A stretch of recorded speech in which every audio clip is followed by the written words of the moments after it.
Due date na naman, kaya bayaran na naman ng bills. Nag-login muna ako dito sa PLDT website kasi walang message or text na dumating sa akin para ma-assure ko lang kung magkano exactly yung dapat kong bayaran. Meron ditong billing history kung gusto mo makita yung mga past transactions, or we can just proceed sa pay now.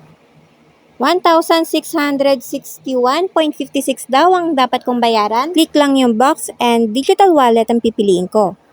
Pero binago ko nga muna pala yung amount para eksakto walang butal.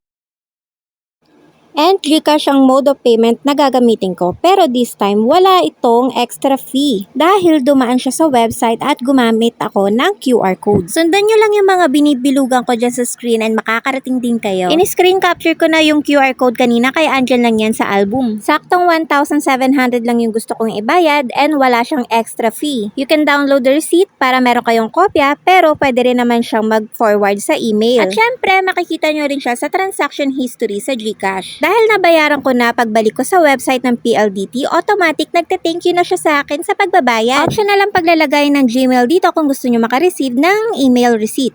So, i-check ko na rin ang email ko. Ayan, dumating na din. Thank you daw, sabi ni PLDT. At makaka-receive din tayo ng text message galing kay PLDT for notification.